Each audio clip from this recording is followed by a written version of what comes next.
Welcome to the All Out Leadership Podcast, hosted by Pastor Eric Lawson, where each episode is uniquely designed to help you live all out by bringing you practical leadership from a biblical perspective delivered in 10 minutes or less. So whether you're a business leader, serving in ministry, or simply looking to grow in your leadership, this podcast is for you. Before we dive into this week's topic, make sure to subscribe to the podcast and download the show notes at ericlawson.com/podcast. And while you're at it, feel free to share the content on social media. Now, let's join Pastor Eric for this week's conversation. Go. Welcome to another edition of the All Out Leadership Podcast. We're continuing on time and being good stewards of time. We talked about goals. We talked about putting them in writing. Now I want to talk about how we plan our time. Proverbs 21:5 says, "The plans of the diligent lead to profit, as surely as haste leads to poverty." I meet people all the time. "Oh man, Pastor, I'm just struggling in my finances." I always say, hey, well, just show me your financial plan. Never one time in 35 years has anybody who's struggling with finances pulled out a financial plan and said, "Here's my plan." Ever. Now, I'll go, "Well, where's your plan?" And I always hear, "Well, I've been meaning to get around to it. I just haven't had time." Well, that's why you don't have money. And so if you don't take time to create a plan, you're never going to succeed in whatever it is you're trying to succeed. In fact, failing to plan is planning to fail. So the person who goes, "I don't have time," that's like saying, "I don't have time to get gas. My gas is low. I don't have time to pull over and get gas." Look, you're going to pull over one way or the other. You're going to pull over 10 miles from a gas station, or you can go ahead and pull into the gas station now. Either way, you're going to stop. And people who run out of money, it's a lot more expensive to run out of money than to stop and take a plan for your money. Same thing as with time. People who never have enough time, it's usually because they're failing in their planning of how they use their time. Here's one reason I know that. God is never going to ask you to do more than he gives you time to do it, because that wouldn't be fair. That was the accusation of the parable of the steward who had the one. God, you reap where you haven't scattered, you gathered where you haven't sown. So God said, you're a wicked and evil servant, in how he viewed God. If you have more than you can do and manage consistently inside of your life, chances are somewhere God's not in control of your calendar, because God will never expect more of you than he's given you time to do it. Now you might be going, "Well, yeah, but it's my boss's expectations." Well, just stop, set up a meeting with your boss and go, "Hey, love being here. I want to do a great job for you. I'm having a lot of challenges and I feel I have more to do than I have time to do it. Could you prioritize these for me?" And I have staff, and I tell my team, "You come to me, show me what you're doing, and I'll prioritize these." And so what I'll do is I'll go, "Hey, you know what? This one here, we can push this back 3 weeks. This one here, we can shift this." Sometimes I'll look at it and go, "You know what? That one we don't even need to do at all. I don't even know why it's on there." And so I have found when they come to me and bring their schedules, it allows me to help them make necessary adjustments. I'll talk about that here more in a second. Now, 1 minute of planning will save 2 minutes of execution. So back to, "I don't have time." Well, actually, if you'll stop and spend a few minutes planning, you'll actually create more time because of that minute or two you took to plan. Now, when you're planning your time, here's the most effective thing I have found. In your calendar, create what's called time blocks.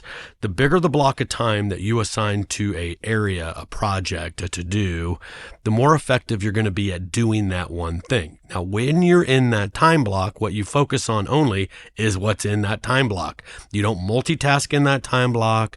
You aren't reading your emails in that time block, answering your phone in that time block. All you're doing is whatever is in that time block.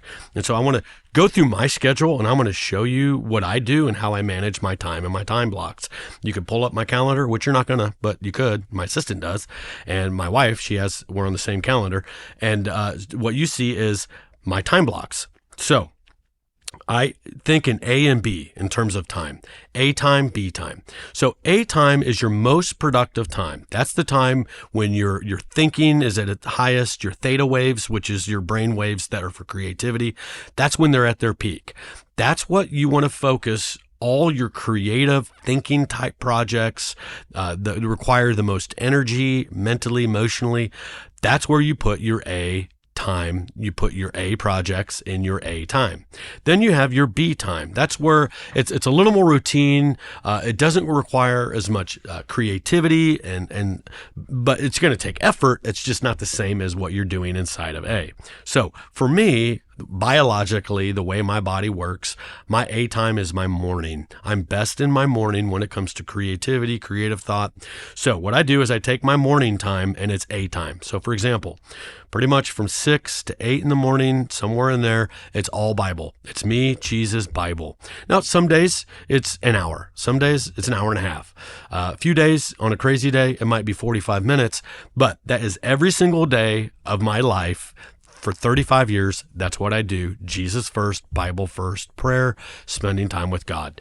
Because here's what I know. I'm an idiot, and that's having spent time with God. What a total idiot I would have been had I not done that. So I need God. He is my everything. So Jesus said, apart from me, you can do nothing. Let my word abide in you. If we don't abide in him, John 15, and his word's not abiding in us, we can do nothing. Now, the truth is we're all doing a bunch of things, but what Jesus is saying is nothing that bears fruit.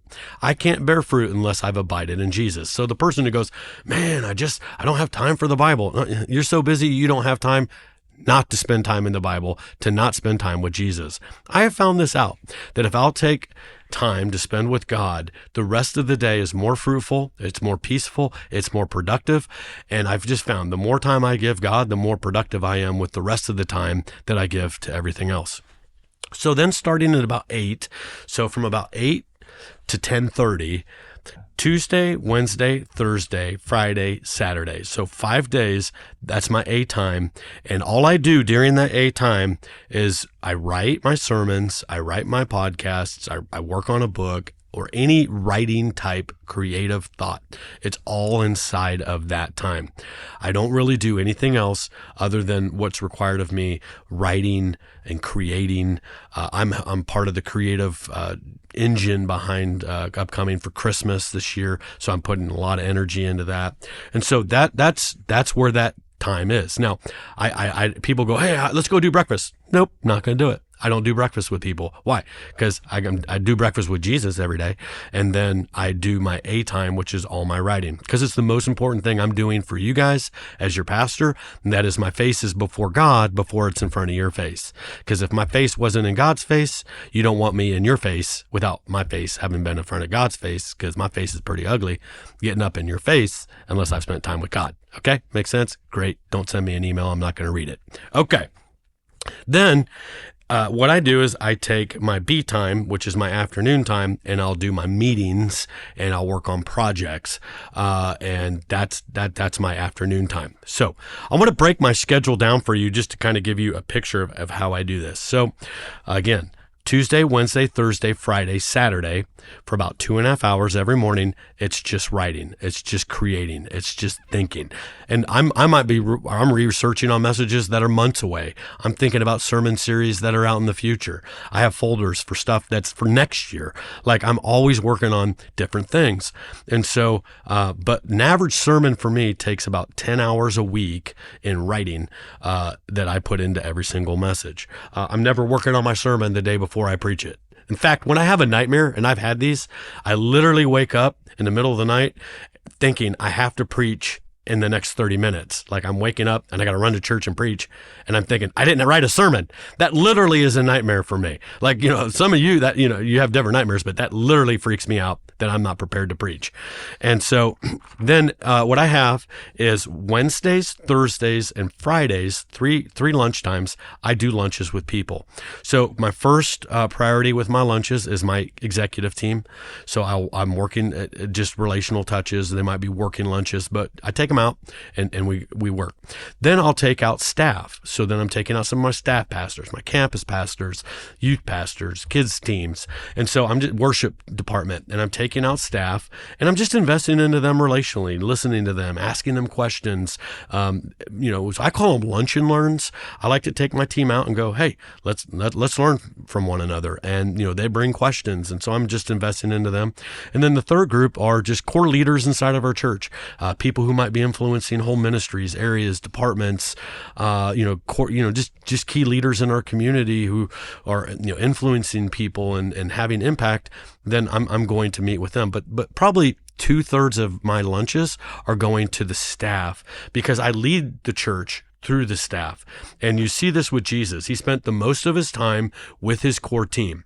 He met with the crowds, he taught the crowds, but most of his time he actually met with his 12 and the disciples. And I kind of just model that after Jesus. So if you got a problem with my schedule, take it up with Jesus, because I just kind of built it off his plan. Tuesday afternoons from 11:30, we do a working lunch on Tuesday, so from 11:30 to anywhere from about 3, that's my executive team meeting with my executive team, and I pretty much keep that consistently. Then Wednesday afternoon after my lunch is my creative time. That's with my creative team. So that's going to be about from 1 to 3.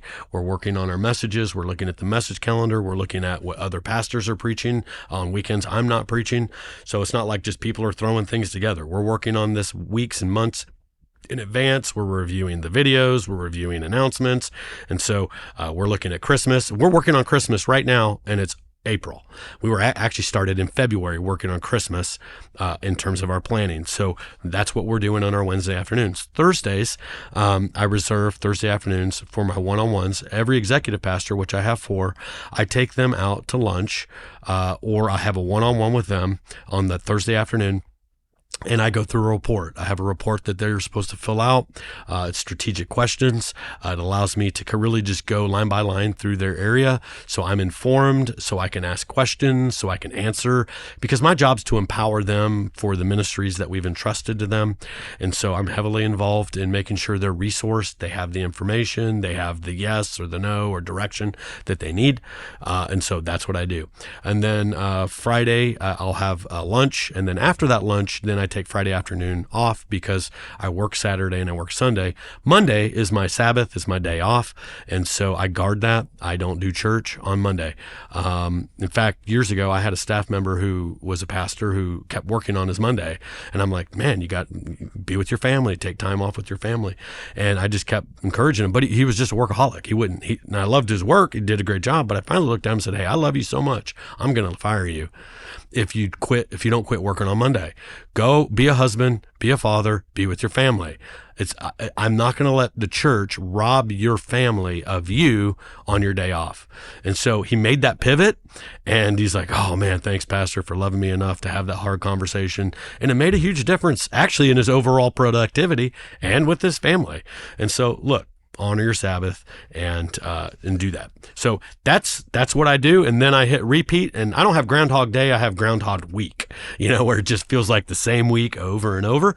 But that's what I do. And that's what I love. And then you want to create time audits. That's where you are going through and you're auditing your time, looking at your time to see how well you're using it. Because I found that just because it's on my schedule didn't mean I actually did a good job sticking to my schedule. Something you want to put inside of your time blocks is you want to put administrative time. Because that's where you want to get to your emails. And we'll touch on that here on some practical time management tips in the next lesson. Thank you for joining us on the All Out Leadership Podcast. We hope you gained new biblical insight that challenged you to grow in your leadership. If you've enjoyed this week's episode, we would love your help in getting the content out farther. You can help by subscribing to the podcast at ericlawson.com/podcast and telling others about it. Next week, Pastor Eric will be back with another episode. So until then, we hope you have a great week being an all-out leader.